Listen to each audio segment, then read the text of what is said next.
तो नमस्कार। फटाफट आप भी आ जाइए क्योंकि हम भी आपके लिए ये अप्लाइड मैकेनिक्स की क्लास लेकर के आ गए हैं।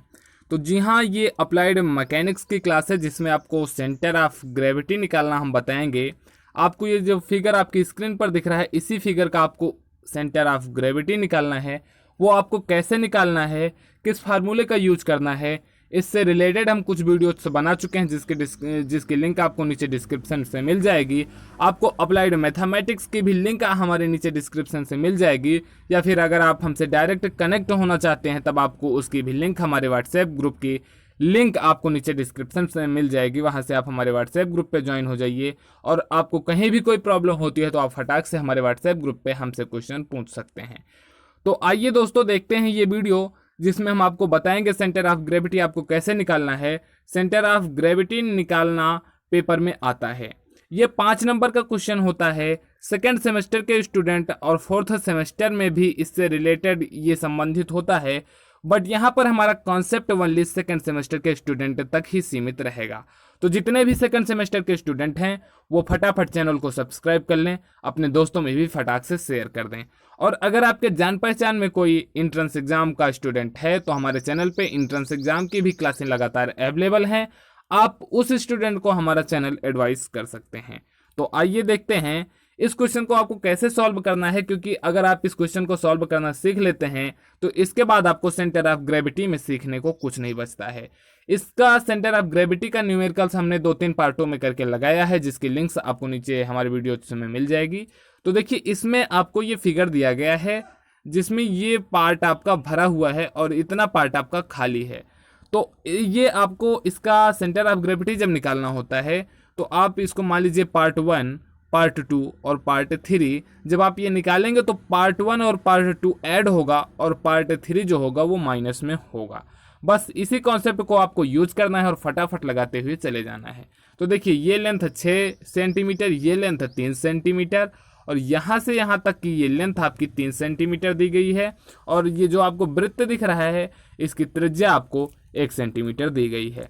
तो ठीक है, आइए देखते हैं हम इसे कैसे सॉल्व करेंगे। सबसे पहले तो हम इसमें इसका पार्ट डिवाइड करेंगे।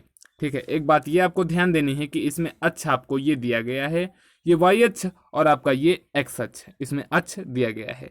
इसको आप मान लीजिए पार्ट 1 और इसको मान लीजिए पार्ट 2 और ये आपका पार्ट 3 हो गया। तो सबसे पहले सेंटर ऑफ ग्रेविटी निकालने के लिए हम देखते हैं कि क्या ये कोई किसी अक्ष के सममित है या किसी अक्ष के सिमेट्रिकल है। तो अगर आप देखेंगे तो ना तो ये एक्स अक्ष के सिमेट्रिकल आपको नजर आएगा और ना ही वाई अक्ष के सिमेट्रिकल। जब ये दोनों अक्ष के सिमेट्रिकल नहीं है तो इसमें आपको एक्स बार और वाई बार दोनों की वैल्यू ज्ञात करनी है। आप कैसे ज्ञात करेंगे यही आपको इस वीडियो में सीखना है, और बिल्कुल एकदम अच्छे से ध्यान देकर के सीखना है।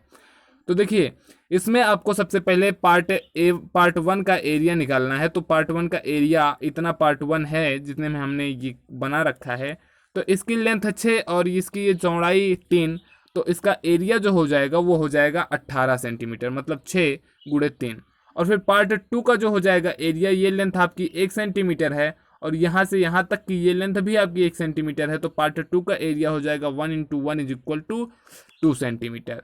फिर बात आती है पार्ट 3 का। आपको जब एरिया निकालना है तो पार्ट 3 में आपको रेडियस दिया गया है 1 सेंटीमीटर। आपको वृत्त का पता होता है क्षेत्रफल का फार्मूला πr², बट यहाँ पर आप देखेंगे तो ये अर्धवृत्त है तो ये हो जाएगा π/2r²। जब आप ये निकाल लेंगे तो आइए हम दिखाते हैं क्या आएगा। आपकी A1 की वैल्यू आ जाएगी 18 सेंटीमीटर और आपकी A2 की वैल्यू हो जाएगी 1 × 1 = 2 सेंटीमीटर। जस्ट A3 की वैल्यू आपकी हो जाएगी π/2r², मतलब π/2। पाई की वैल्यू हम जानते हैं 3.14 या 22/7 हो जाती है, बट हम यहाँ पर 3.14 ही यूज कर रहे हैं। आप चाहें तो आप 22.7 भी यूज कर सकते हैं। तो जब आप पाई की वैल्यू रख देंगे, बाई 2 कर देंगे, आर का वैल्यू आपको 1 सेंटीमीटर दिया गया है, तो आपका A3 का मान जो आएगा वो हो जाएगा 1.57 सेंटीमीटर। अब आपने एरिया फाइंड आउट कर लिया। अब उसके बाद कॉन्सेप्ट आता है x1, x2, x3 and y1, y2, y3 ज्ञात करना। तो ये सबसे महत्वपूर्ण होता है। किसी भी आप क्वेश्चन को तब तक सॉल्व नहीं कर सकते हैं जब तक कि आपको x1, x2, x3 की वैल्यू आपको सही से ज्ञात करनी ना आ जाए। तो देखिए, इसी कॉन्सेप्ट को आपको इसमें ध्यान से समझना है। जब ये यहाँ से डिवाइड हो जा रहा है और ये आपका पार्ट 1 हो जा रहा है। तो पार्ट 1 में कोई समस्या नहीं है। इसका जो x1 की वैल्यू होगी ये हो जाएगी टोटल लेंथ। अब ये ओनली एक आयत के रूप में प्रदर्शित है, तो एक आयत का जो होता है ये वो x1 की वैल्यू उसकी लंबाई का आधा हो जाता है। मतलब अगर टोटल लेंथ ये 6 सेंटीमीटर है तो इसकी x1 की वैल्यू क्या हो जाएगी, 3 सेंटीमीटर हो जाएगी। और ये आपकी 3 सेंटीमीटर है तो y1 की जो वैल्यू हो जाएगी वो हो जाएगी 3/2 मतलब 1.5 1.5। अब इसमें आपको ध्यान क्या देना है, ध्यान देना है आपको ये पार्ट 2 का, आपको x1 और x1 x2 और y2 की वैल्यू आप कैसे ज्ञात करेंगे। देखिए सबसे पहले इस कॉन्सेप्ट को समझिए कि ये किस अक्ष के तरफ है, ये y अक्ष के बाईं तरफ है। तो y अक्ष के बाईं तरफ आपका नेगेटिव साइन होता है और इस तरफ आपका प्लस साइन होता है। तो ये नेगेटिव साइन में जा रहा है तो इसका जो सिंबल होगा वो नेगेटिव में आएगा, x2 की वैल्यू। तो ये आपकी लेंथ हो गई, ये लेंथ आपकी 1 दी गई है, 1 सेंटीमीटर यहाँ से यहाँ तक की। तो इसके लिए x2 की वैल्यू हो जाएगी 0.5, बट ये y अक्ष के दाईं बाईं तरफ है तो ये हो जाएगा x2 की वैल्यू जो आपकी आएगी वो हो जाएगी -0.5।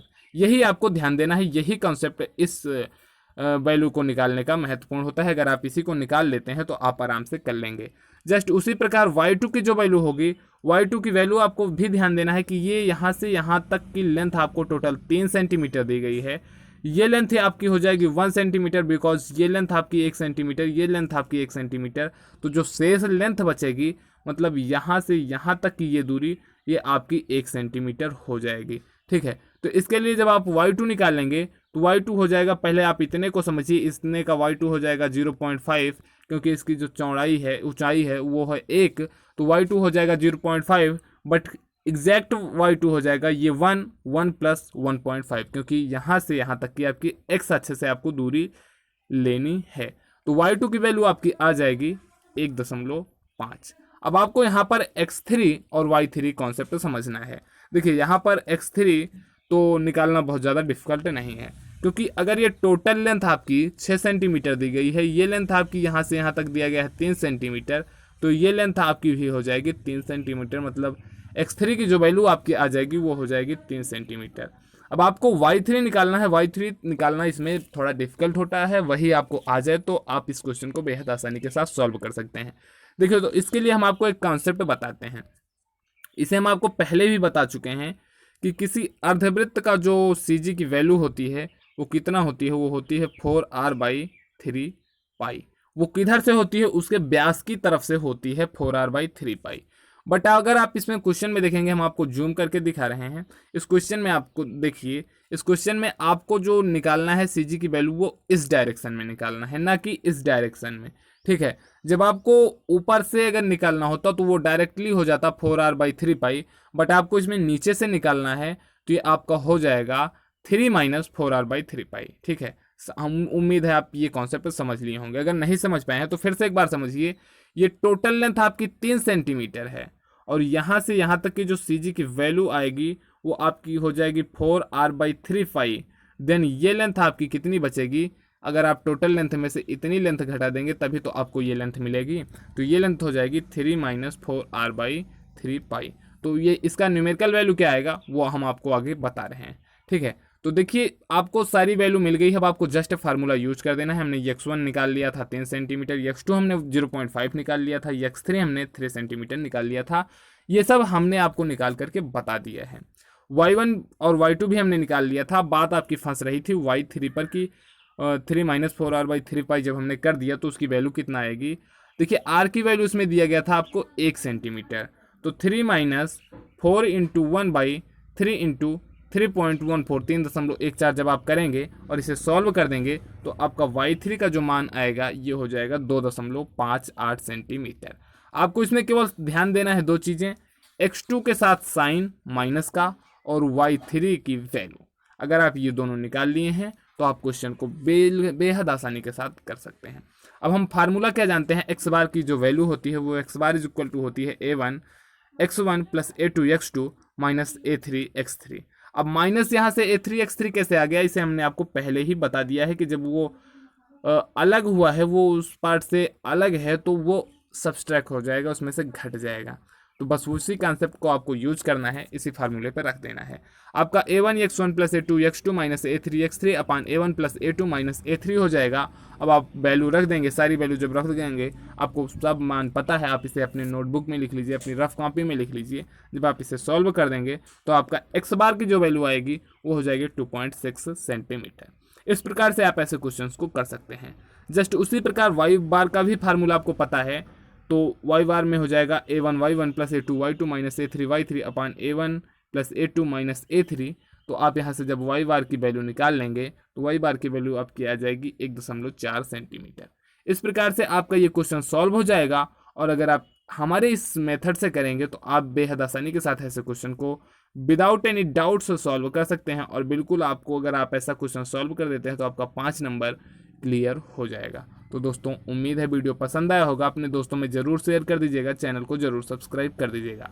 तो नमस्कार, अगली क्लास के लिए आप तैयार रहिए, तब तक के लिए नमस्कार, जय हिंद।